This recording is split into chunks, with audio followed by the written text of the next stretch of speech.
दर्शको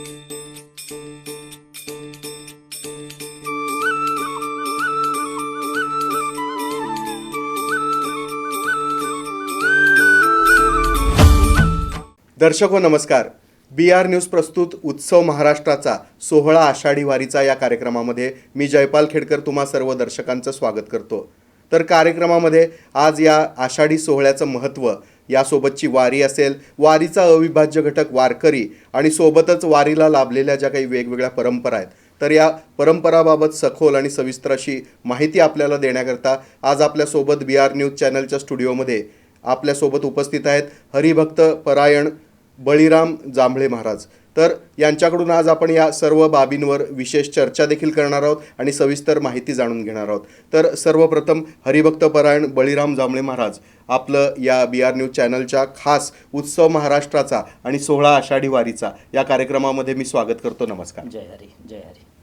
तर आपण अलीकडे बघतोय की आता अखिल भाविक वारकरी मंडळ जे आहे त्याचे राष्ट्रीय सचिव म्हणून तुम्ही काम पाहताय आणि या वारीला अनेक वर्षांची एक वेगळी परंपरा आहे. पण आतापर्यंत असं होतं की केवळ महाराष्ट्र असेल किंवा वेगवेगळ्या राज्यातून, म्हणजे आपल्या एक देशाच्या पातळीवर म्हणू, की ह्या वारीचं संचलन व्हायचं, विविध ठिकाणहून पालखी सोहळे यायचे, दिंड्या यायच्या. पण यंदाच्या वर्षी आपण पाहिलं की परदेशातून फक्त एका नव्हे तर काही देशांमधून एक पालखी सोहळा हा प्रत्येक ठिकाणी मार्गक्रमण करत पंढरपुरात जो पोचला. म्हणजे एकाच पद्धतीनं असं म्हणता येईल की संपूर्ण वारी जी आहे ती आता वैश्विक वारी झाली आहे, म्हणजे जागतिक दर्जाची वारी ही झालेली आहे. तर याकडे तुम्ही कशा पद्धतीनं पाहताय?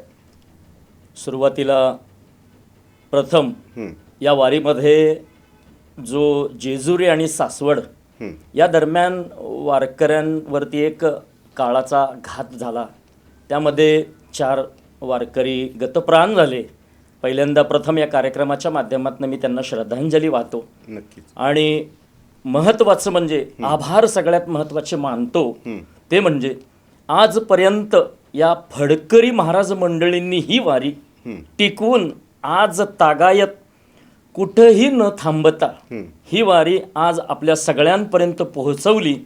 हे जवळपास 17वी पिढी असेल, 14वी पिढी असेल, 15वी पिढी असेल, अशी पिढी जात हे वारकरी फडकरी महाराज मंडळी ही वारी आपल्यापर्यंत आणलेत. याच्यासाठी आपल्या सगळ्यांच्या वतीनं पहिल्यांदा मी त्यांचे आभार मानतो. हो ना.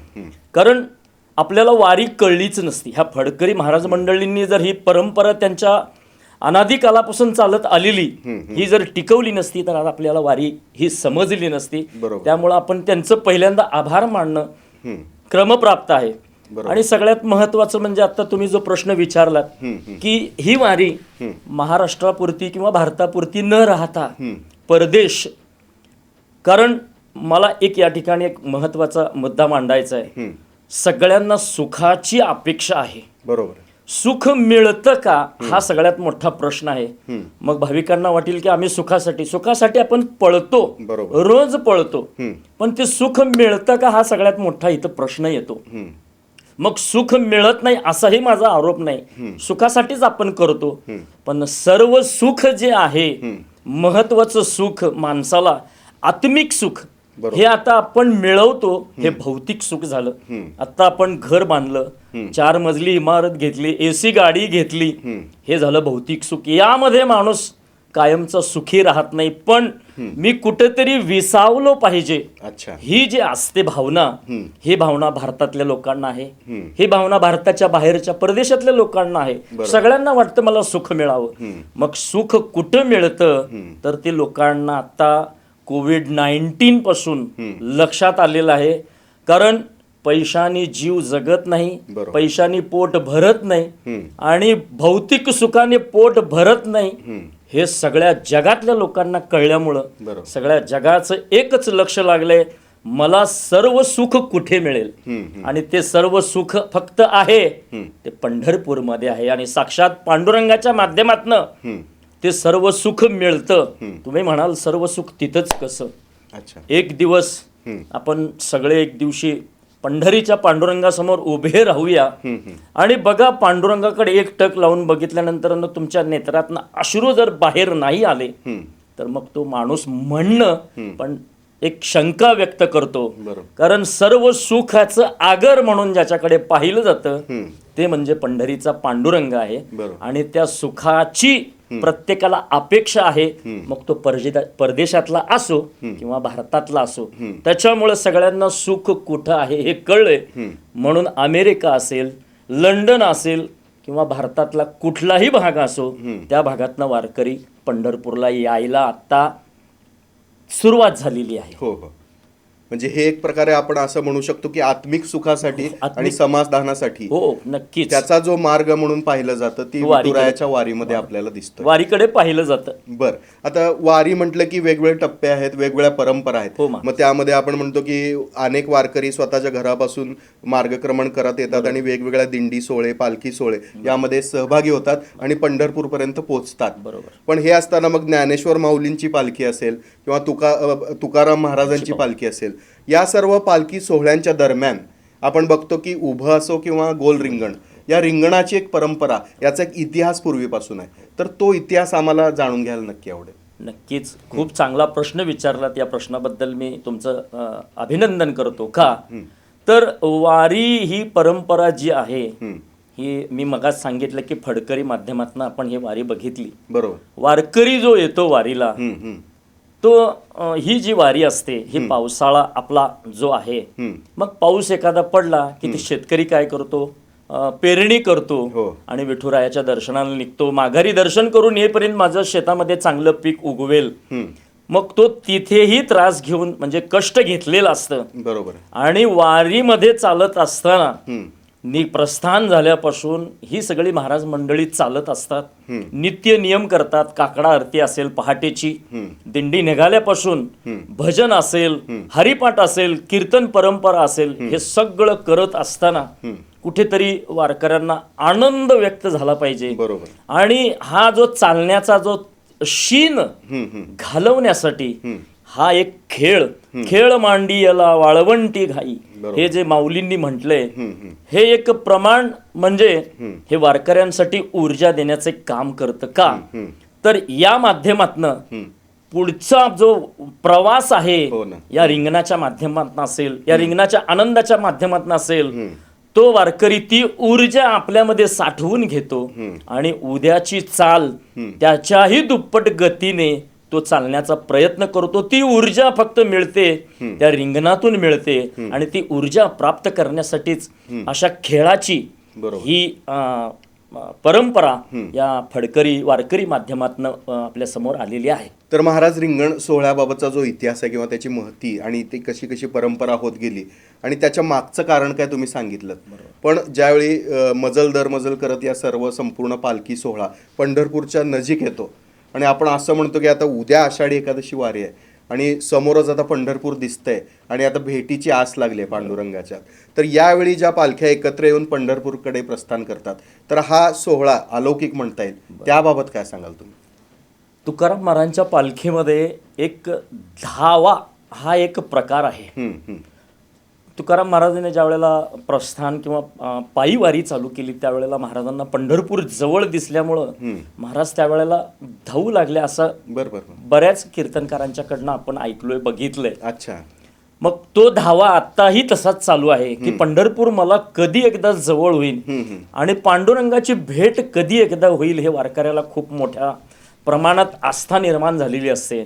आणि ती भेट आपल्या उभ्या रिंगणाच्या ठिकाणी ह्या तुकोबरायाची पालखी असेल, माऊलींची असेल, सोपान काका असतील, ह्या सगळ्या पालख्या एक जागेवर तिथं मिळून मग दशमीला ह्या सगळ्या पंढरपूरमध्ये प्रवेश करतात. बर, आता तुम्ही ज्यावेळी वारी अनुभवली असेल तर या वारीमध्ये असा एखादा अनुभव आहे का की वारी म्हटलं की चटकन ते क्षण तुमच्या डोळ्यासमोर उभे राहतात? वारी हा विषय घेतला तर सगळ्यात महत्वाचं म्हणजे हा काळ जो आहे पावसातला काळ आहे. आणि पावसाळ्यात असं असतं, मी फलटणला लोणंद या ठिकाणी कार्यक्रमासाठी गेलो होतो आणि लोणंदच्या कार्यक्रमाला बघितलं कीर्तन सेवा असते आणि नित्य नियमाचं फडकरी महाराज मंडळींकडे ते कीर्तने सेवा दिलेली आहे. इतका सुंदर आणि सुरेख व्यवस्थापन कुठं असेल तर वारीत बघायला मिळतं आणि ते व्यवस्थापन माझ्या लक्षात खूप चांगलं राहिलं. का तर स्वयंशिस्त म्हणून जी पाहिली जाते वारकऱ्यांच्याकडे ती मात्र पंगत असेल, कीर्तनाला उभारल्यानंतर असेल, किंवा एखादी चाल कीर्तनामध्ये दिली जाते, वाजवणारा असेल, ती जी परंपरा लावून घेतलेली आहे प्रत्येकाने आपल्या स्वतःला. तिथं कोणीही असं सांगत नाही तू असं उभार, तू असं उभार, तू हे कर, तू ते कर, असं कोणीही कोणाला सांगत नाही किंवा बोट दाखवून हे करत नाही. हा वारकरी स्वयंशिस्त आपली आपली सगळी कामं करत असतो. आणि ही शिस्त मला इतकी भावली. कोणीही तिथं पोलीस प्रशासन असेल किंवा एखादा गार्ड असेल व्यवस्थेला, कोणीही नसतो. केवळ आणि केवळ माऊलींच्या मार्गदर्शनाखालीच हा सोहळा पार होतोय, बरोबर, हीच भावना सगळ्यांच्या मनामध्ये असते. आणि आपण शिस्त बिघडू नये आणि तिथून पालखी मार्गावरती किंवा या दिंडी संदर्भात कोणाला गैर वाटू नये म्हणून वारकरी स्वतःला शिस्त लावून घेतो. अच्छा, ती शिस्त मला खूप भावली. बर, आता तुम्ही उल्लेख केलाच आहे की स्वयंशिस्त जी आहे वारकऱ्यांची ती स्वतःच्या प्रेरणेतून, स्वयंप्रेरणेतूनच येते. मग असं असताना या स्वयंशिस्तीबरोबरच प्रत्येक वारकरी जो काही विठुरायाच्या चरणी नतमस्तक होतो त्याचं मागणं एकच असतं की वैश्विक सुख, शांतता आणि समाधान मिळू दे. म्हणजे या विश्वाच्या शांतीसाठी प्रत्येकाचा प्रयत्न चाललेला असतो. तर ही जी संतांची भूमिका आहे वैश्विक शांततेची म्हणता येईल, तर त्याबाबत तुम्ही काय सांगाल? कारण संत भूमिका ही जी आहे जगाचा उद्धार करण्यासाठीच यांचा अवतार झालेला असतो. जगाच्या उद्धारा संतांच्या विभूती म्हटलं जातं. जगाच्या उद्धारासाठीच या संतांची अवतार धारण केलेला असतो. बरोबर. मग त्यांची भूमिकाच जगाचा उद्धार करणे आहे, तर मग तिथं सगळ्यांचाच विषय येतो. बरोबर. आणि तिथं जड मूड पापी कोणी असो, कसाही असो, तिथं संतांच्या जवळ समान पाहिलं जातं. आणि अशा रीतीने समान पाहत असताना जो पांडुरंग परमात्मा आज युगी 28 झालं विटेवरी उभा आहे, तो पांडुरंग उभा करण्यासाठी भक्त पुंडलिकाने देवाकडे मागणं मागितलं. देवा तू इथं उभं राहायचंय, पण का उभं राहायचंय, तर तुझ्याकडे कसाही येवो, कोणीही येवो, त्याला तू या भवसागरातून, या दुःखातून तू कसं पार जायला पाहिजे याचं मार्गदर्शन तुला इथं करायचं आहे. आणि तुझ्या चरणावर लीन होणाऱ्या प्रत्येक भाविकाला तू हाताचं त्याच्या बोट धरून या भवसागरातून पार करून घेऊन जायचं आहे, अशी मागणी पुंडलिकाने त्यावेळेला मागितली. म्हणून आज तागायत आपल्याला हा परब्रह्म प्रत्येक कोणीही आणि कसाही असो, तो वारकरी असला नसला तरीही पांडुरंगाच्या चरणावरती गेल्यानंतर तो सर्व सुख उपभोगल्याशिवाय राहत नाही. तर आता आपण पाहतो की माऊली ज्ञानेश्वरी ज्या आहेत, तर त्यांचं जर संपूर्ण आयुष्य पाहिलं तर खरंच ते अचंबित करणारं म्हणू किंवा अलौकिक असंच आहे. कारण अगदी कमी वयामध्ये त्यांनी ज्ञानेश्वरी लिहिली आणि संपूर्ण जगाला एक उपदेश त्यांनी या ज्ञानेश्वरीच्या माध्यमातून केलेला आहे. पण असं असताना देखील लवकर कमी वयात देखील त्यांनी समाधी देखील घेतली असंही सांगितलं जातं. तर ज्ञानेश्वरांच्या समाधीबाबत बोलताना एक शब्द अधोरेखित केला जातो, म्हणजे ज्ञानेश्वरांची समाधी जी आहे ती संजीवन समाधी असं म्हटलं जातं. तर मग ही संजीवन समाधी जी आहे तिचा नेमका अर्थ काय सांगताय? हो, आता प्रथमतः म्हणजे आपण माऊलींकडे पाहायचं झालं, महाविष्णूचा अवतार सखा माझा ज्ञानेश्वर असं संत प्रमाण आपल्याला पाहायला मिळतं. बरोबर. अहो साक्षात ब्रह्मच समोर आलं होतं. उपजताच ज्ञानी हे वर्म जाणोनी. हे सगळं वर्म जाणल्यामुळंच 1400 वर्ष जगलेले चांगदेव महाराज माऊलींच्या चरणावर का गेले? बरोबर. का तर त्यावेळेला शाळा कुठली होती माऊलींकडे? नाही, ते उपजताच ज्ञान घेऊन आलेले होते. का? जगाचा तुमच्या माझ्यासारख्यांचा उद्धार करायचा होता माऊलींना. बरोबर. त्यामुळं माऊलींचा तो अवतार झाला. आणि तो अवतार आपण पाहतो महाविष्णूचा अवतार म्हणून माऊलींकडे पाहिलं जातं. त्यांनी समाधी घेण्याचं एक कारण होतं, या भूतलावर मी ज्या कामासाठी आलो होतो तर माझा अवतार परिपूर्ण माझा झालेला आहे, माझं काम पूर्ण झालेलं आहे, अशी ज्या वेळेला अनुभूती त्यांना आली आणि त्यावेळेला त्यांनी गुरुची परवानगी घेतली, म्हणजे मोठे बंधू निवृत्ती दादांची परवानगी घेतली आणि समाधीसाठी त्यांनी त्यांची परवानगी घेऊन ते समाधीस्थ झाले. का तर भूतलावर ज्या कारणासाठी आपण आलो होतो ते कारण आपलं पूर्ण झालंय असं ज्ञात झाल्यानंतरनं माऊलींनी समाधी घेण्याचा तो निर्णय घेतला. त्यांच्या समोर वय, मी इतक्या वयाचा आहे, बरोबर. आता मी समाधी कशी घेऊ, असा तो विषय नव्हता. बरोबर. ज्या कामासाठी ते आले होते ते काम पूर्ण झाल्यामुळे माऊलींनी समाधी घेण्याचा निर्णय घेतला. बरं, आता हे माऊलींच्या समाधीबाबत आपण ऐकलं, पण आता ज्या पद्धतीनं त्यांनी सांगितलं की माझा अवतार संपन्न झाला, म्हणजे मी ज्या कामासाठी आलतो ते काम पूर्ण झालं म्हणून मी समाधिस्थ होतोय. पण हे सगळं होत असताना आता जो काळ आपण पाहत येतो, म्हणजे आता बऱ्याचदा आत्तासुद्धा म्हणताना काही आपले वयोवृद्ध घरातील जे काही नातेवाईक असतील किंवा आपले जे काही आजी आजोबा असतील ते सुद्धा म्हणतात की आमच्या काळी असं नव्हतं, आता तुमच्या काळी हा बदल झाला. किंवा आपण देखील आता आपल्यापेक्षा जे लहान आहेत त्यांना म्हणतो की आम्ही शाळेत असताना असं होतो आणि तुमच्या वेळी आता हा बदल आहे. तर हे कालानुरूप बदल होत आहेत असं आपल्याला वाटतं.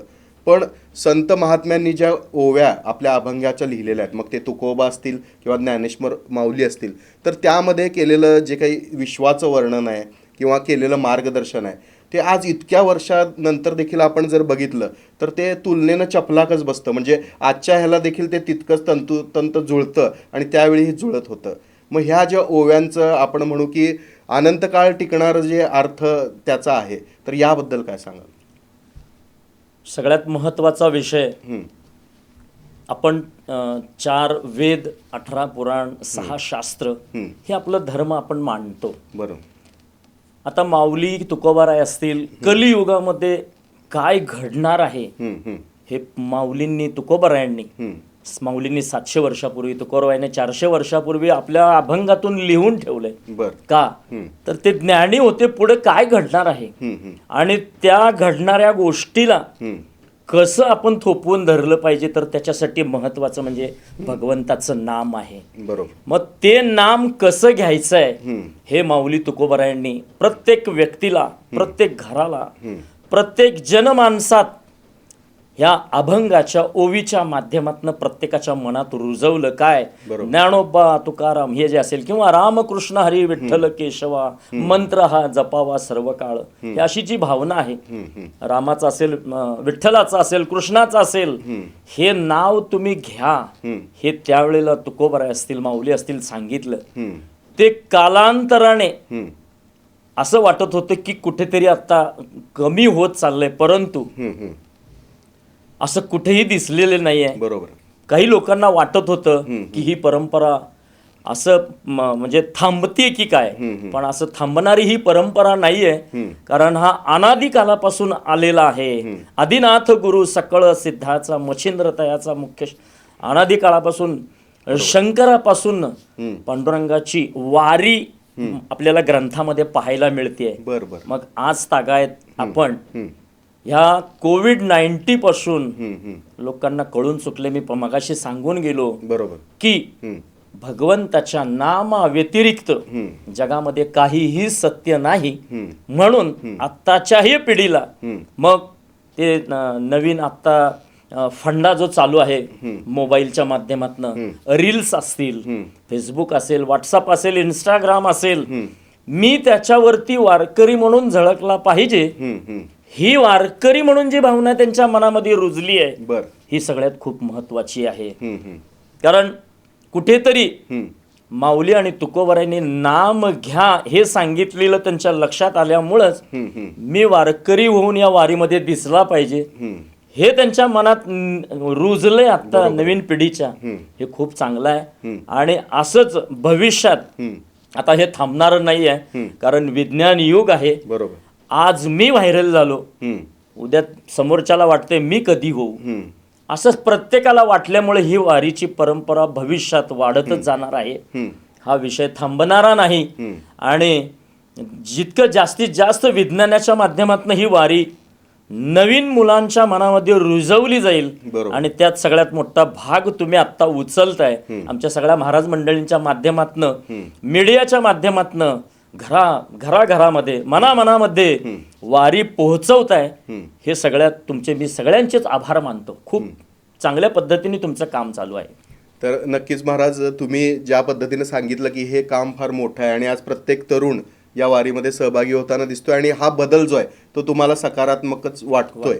मग जी काय आता परंपरा चालत आली आहे, म्हणजे तुम्ही मगाशी सांगितलं की ज्ञानोबा माऊली तुकाराम असू दे किंवा रामकृष्ण हरी हा जो मंत्र आहे तो जपत जपत ज्यावेळी वारकरी, मग तो कुठल्याही वयाचा असू दे, वयातला अंतर पाहिलं जात नाही, पदाचा अंतर पाहिलं जात नाही, ना गर्व ना कुठला अभिमान, हा जो बाळगत माऊली म्हणत एकमेकांच्या समोर ज्यावेळी वारकरी नतमस्तक होतोय, तर हे जे संस्कार आहेत त्या संस्काराचं उगमस्थान काय सांगताय?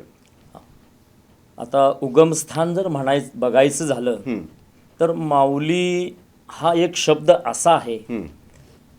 आत्ताचं युग जर बघितलं तर आईकडे बघताना मुलं मम्मी किंवा बापांकडे वडिलांकडे बघताना डॅडी, हा जो शब्द आहे त्या शब्दाच्या ऐवजी आपण आई म्हणून जर हाक मारलं, त्याच्यातला भाव जो असतो तो भाव खूप महत्वाचा आहे. आणि माऊली म्हणताना तुम्ही बघा, एखाद्याला तो भविष्यात सगळेच वारीला आलेले नसतात, एखादा असतो आपलं साध्य करून घ्यायला आलेला, तो त्याचं साध्य करत असताना एखाद्या महाराजच्या समोर जरी आला तर तो त्याला काय म्हणतो माऊली माऊली. त्या माऊली ह्या शब्दामागची जी भाव आहे, म्हणजे माऊली म्हटलं की समोरच्या माणसाच्या मनामध्ये आपल्याबद्दल जरी द्वेष असेल, बरोबर, तो द्वेष पूर्णपणे निमवून जातो, संपतो. याच्या मागचं एकच धोरण आहे. एकमेकाला माऊली म्हणून हाक मारण्याचं कारण काय आहे, तर ही वारी खेळीमेळीनी आणि आनंदाने पूर्ण करायची वारी आहे. इथं या वारीमध्ये प्रस्थान झाल्यापासून पांडुरंगाच्या दर्शन घेऊन माघारी जाईपर्यंत आपण प्रत्येकाच्या मुखामध्ये बघतो, माऊली जेवलात का, माऊली बसलात का, माऊली उठलात चला. माऊली शिवाय हा शब्द येत नाही. आणि माऊली म्हणजे आई, आणि ही सगळी प्रेरणा जी येते ते संजीवन समाधी माऊलींनी जी घेतली, बरोबर, तुम्ही तिथं गेल्यानंतरनं तुमच्या मनामध्ये जी ऊर्जा निर्माण होते ती ऊर्जा अशी हातामध्ये घेऊन दाखवण्यासारखी नाही, बरोबर, अनुभवण्याचा आहे. प्रत्यक्षात अनुभव घेतल्याशिवाय, आता एखादा उदाहरण मी देऊन सांगतो. हातात साखर दिली, महाराज कशी लागते साखर, ती खाल्ल्याशिवाय मी तुम्हाला उत्तर नाही देऊ शकत, बरोबर. त्याच पद्धतीनं माऊलींच्या समाधीपाशी गेल्यानंतर जी ऊर्जा मिळते, आणि तीच ऊर्जा माऊली सांगतात मीच तुझ्या बरोबर आहे, आणि समोर पण आहे तो पण माऊलीच आहे, मग तोही माऊली आणि मी ही माऊली, असं म्हणून एकमेकाला माऊली म्हणूनच हाक मारलं जातं.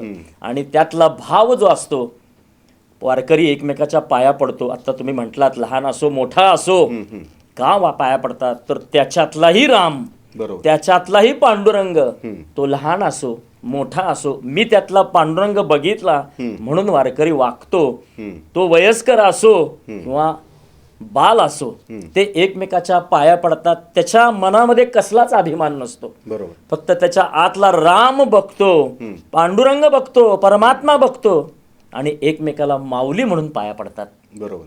म्हणजे एकंदर आपण असं म्हणू की तुकोबांनी म्हटलंच आहे की विष्णुमय जग वैष्णवांचा धर्म, भेदाभेद भ्रम अमंगळ. म्हणजे सर्वत्र आपण एकच आहोत या भावनेतून ही जी काय संकल्पना आली आणि हा संस्कार रुजला असं आपण म्हणताय.